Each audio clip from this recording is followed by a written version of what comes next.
Meus irmãos e minhas irmãs, vos saúdo com a paz do Senhor.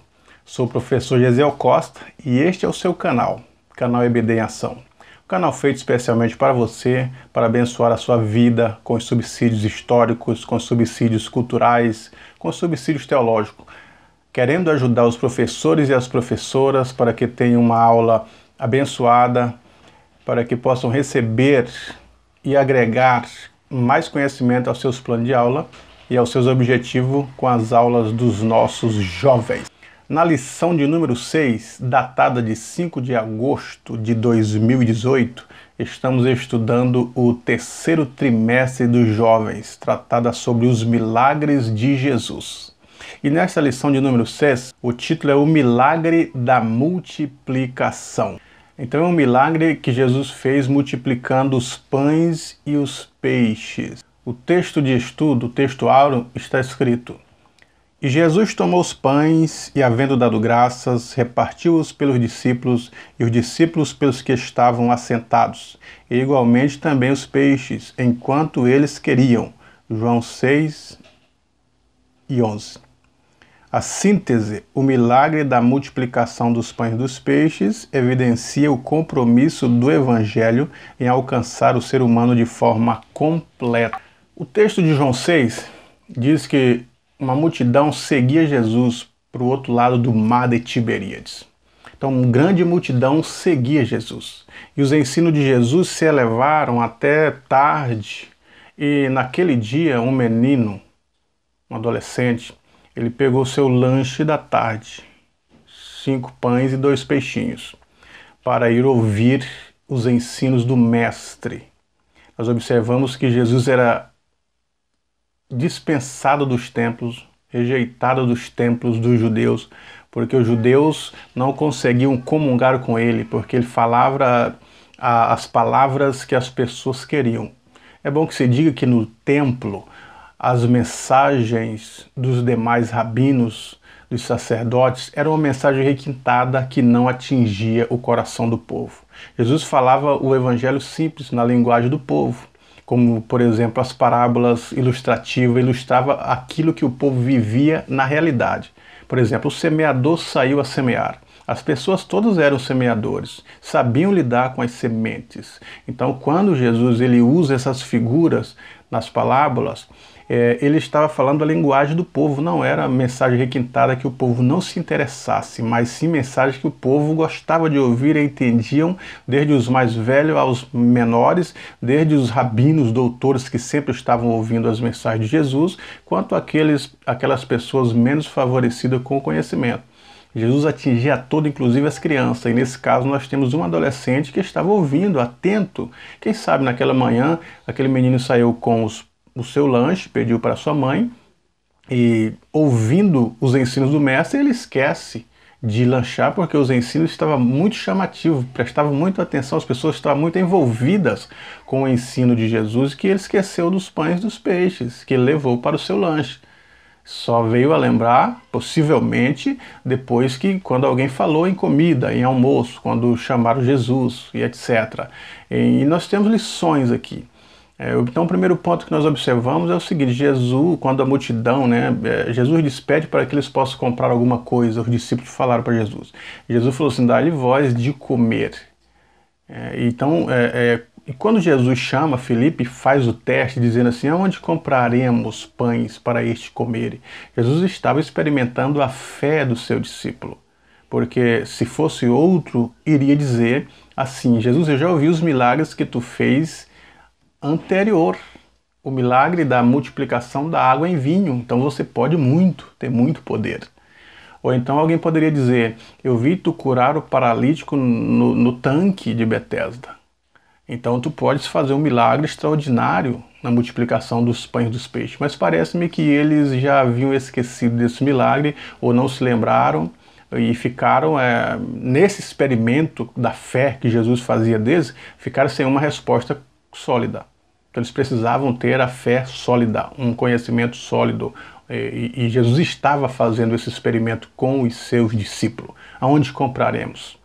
E o segundo ponto que nós observamos aqui é que o menino tinha pouco, segundo a perspectiva dos discípulos que detectaram os 5 pães e os 2 peixinhos, era pouco, porque eles disseram, o que é isto para tanta gente? Então, o primeiro ponto que nós aprendemos com a lição dos jovens desse terceiro trimestre, lição de número 6, é que o pouco na mão de Jesus, ele vira algo extraordinário.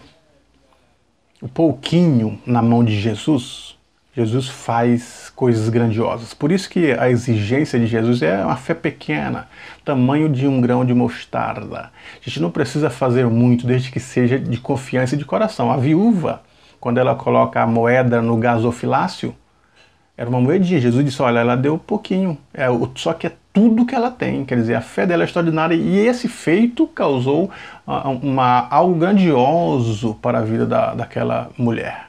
Então nós observamos exatamente isso, que o pouco na mão de Jesus, ele vira algo extraordinário. Jesus faz coisas grandiosas com aquilo que nós temos. O que você tem que é pouco? Eu só sei orar. Continue orando, que através da sua oração, os milagres vão acontecendo.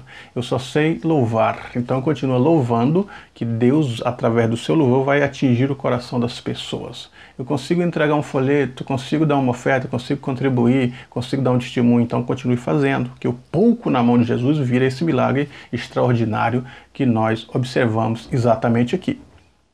E segundo, que nós observamos na lição é que eles disseram 200 dinheiro de pão não seria suficiente para que cada um pegasse um pouquinho. O denário, que era a moeda corrente da época, era o trabalho de um dia, a diária de um dia. Era esse equivalente ao denário. Então 200 desses não seria suficiente para comprar pão para cada um. Mas nós observamos Jesus, então traga aqui esses 5 pães e 2 peixinhos. O que nós aprendemos aqui? A ordem de Jesus. Ele deu a ordem. Traga os 5 pães e 2 peixinhos, peça que a multidão se assente em grupo de 50, em grupo de 100, e nessa ordem, nessa organização de grupo de 50 e grupo de 100 pessoas, foi possível fazer a contagem das pessoas. E também foi possível organizar, porque uma multidão tamanha como aquela, em desordem, de filas, ia dar pavorosa no arraial. Então o que acontece? Cristo divide a multidão em grupo de 50, grupo de 100, ficou fácil contar e ficou fácil servir. Então deu uma ordem, deu algo de administração. Nós temos aí lições de administração, lições de organização. Nosso Deus é um Deus de ordem, é um Deus de zelo, é um Deus que preza pelo aquilo que Ele faz e faz da melhor forma. E ensina esse exemplo de zelo, de ordem, de administração para os jovens nesta lição. Então os discípulos obedeceram essa ordem. É a segunda lição. Segunda lição que temos, lição do texto, lições que aprendemos. Então a segunda lição é que a ordem de Jesus ela é muito valiosa. Ele pede os 5 pães e os 2 peixinhos, pede que as pessoas se assentam, e se assentam no número de 50 e de 100, é uma ordem. Uma ordem de Jesus ela é extraordinária. Tudo aquilo que Jesus ordena acontece e dá certo. Por exemplo, em São João 21, quando eles passaram a noite pescando, que Jesus disse assim, joga do lado direito que vocês vão pegar peixe. Olha, eles passaram a noite jogando anzol, tarrafa, armando rede. Eles eram pescadores profissionais. Eles sabiam aonde estava o peixe maior, sabiam onde estavam os poços, sabiam o tipo da isca, sabiam de tudo. Eles eram pescadores que viviam da pesca. Então eles não pegaram. E agora chega um estranho dizendo, joga do lado direito. Mas quando eles jogaram, pegaram 153 grandes peixes. Significa que a ordem de Jesus, ela acontece. Tudo aquilo que ele manda dá certo, porque é a ordem dele.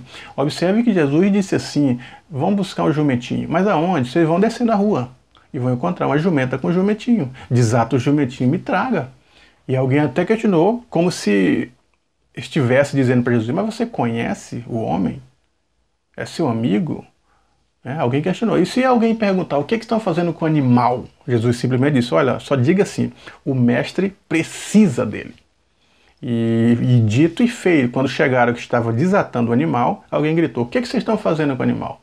E eles disseram, o mestre precisa dele. Aí disseram, então pode levar, porque é o mestre que precisa. Quer dizer, tudo que Jesus manda acontece. É a segunda lição. A ordem de Jesus, ela dá muito certo. Ela acontece na vida das pessoas. Então essas lições extraordinárias de Jó, elas vêm para nos ensinar lições maravilhosas sobre a multiplicação dos pães e dos peixes. A ordem de Jesus, tudo que ele manda acontece. Nós poderíamos continuar falando daquilo que ele disse e aconteceu. Né? Não vai porque teu filho sarou, pode ir, disse para o centurião. Quando chegou lá, que hora foi? Foi o horário que o mestre disse, que o filho estava curado. Por quê? Porque a ordem de Jesus, né, acontece. Ele é o soberano. O Salmo 24 fala do Senhor e a terra, a sua plenitude, o mundo e os que nele habitam. E o terceiro ponto que nós observamos aqui é a presença de Jesus. Onde Jesus está presente, as coisas acontecem. Nós costumamos dizer que aonde Jesus Cristo está, o inimigo não pode estar. Aonde o inimigo está, que Cristo chegou a luz e as trevas têm que bater retirada. Aonde Jesus chegou, do outro lado do mar, que tinha o Gadareno, em Gadara, o inimigo que estava assolando a vida de um homem ali, teve que bater retirada e reconhecer a autoridade de Cristo. Porque onde Jesus Cristo está, a presença de Jesus, ela é extraordinária, poderosa. E uma outra questão aqui sobre a presença de Jesus é que ela nos satisfaz. A presença de Jesus, ela nos dá renovo, nos dá conforto. A presença de Jesus é almejada pelas pessoas. As multidões andavam se acotovelando, querendo um espaço sobre Jesus. Mas quem te tocou? A multidão te apertam. Então as pessoas queriam ver Jesus, queriam estar perto de Jesus, porque a presença de Jesus é que faz a diferença na vida de um cristão. Quem tem Jesus tem tudo. Então a presença dele é maciça na vida do cristão. Ele habita no nosso coração. Onde estiver 2 ou 3, ali estou eu no meio dele. Então é esta presença que satisfaz a alma, que traz paz, que traz alegria, que traz amor. A presença de Jesus. Observem os 2 discípulos no caminho de Emaús, enquanto o mestre falava. Quando eles oraram, que perceberam que a oração era igual a de Cristo, é o mestre que abriu os olhos, o mestre já não estava, já tinha desaparecido. E um deles disse, porventura, quando ele falava, não ardia o nosso coração com as suas palavras? Quer dizer, a presença de Jesus fazia diferença na vida dele. As palavras de Jesus amenizavam, dava esperança, dava alegria, dava vigor, dava... Tudo na vida de uma pessoa é a presença de Jesus. Agora nós temos um detalhe aqui, uma lição na vida das pessoas que estavam ouvindo e presenciando e participando do milagre. O primeiro detalhe é que quando Cristo orou sobre os pães e os peixes, não aconteceu boom, como a gente imagina. Ele orou os 5 pães viraram 5.000. Ele orou e os 2 peixinhos viraram 2.000 peixinhos. Não foi dessa forma. Mas ele orou e repartiu. E deu para o discípulo. E os discípulos iam servindo a multidão. E à medida que as pessoas iam pegando, não acabava o peixe da bandeja. À medida que as pessoas iam pegando os pães, não ia faltando os pães. Mas sempre estava na bandeja, o milagre estava ali. Eles iam pegando os peixes, iam pegando os pães, mas nunca faltava o pão na bandeja e nunca faltava o pão. É um milagre. Não foi o boom, orou e aqueles 5 pães viraram 5.000 pães. Orou e aqueles 2 peixinhos viraram 2.000 peixinhos. Não, mas era no tirar e continuar o milagre. É semelhante, Cristo opera de uma mesma ótica. A Bíblia não se contradiz, nem Cristo se contradiz. Nós observamos que Elias, ele disse, não, a mulher disse para o profeta Elias, só temos um pouquinho de óleo na botija e um pouquinho de farinha na panela, vou fazer para mim e para o meu filho e acabou. Aí o profeta disse, não, faça primeiro para mim e depois faça para você e para o seu filho, porque a farinha da panela não faltará, o azeite da botija não se acabará. Então, quando ela fez para o profeta, pegou aquele restinho de óleo, de azeite e de farinha, fez o bolo e levou, que ela volta, está lá na panela o pouquinho de farinha e o pouquinho de azeite. Fez para o filho, volta, está lá na panela. E todos os dias a panela estava com o azeite e com a farinha. É assim que é o milagre de Jesus.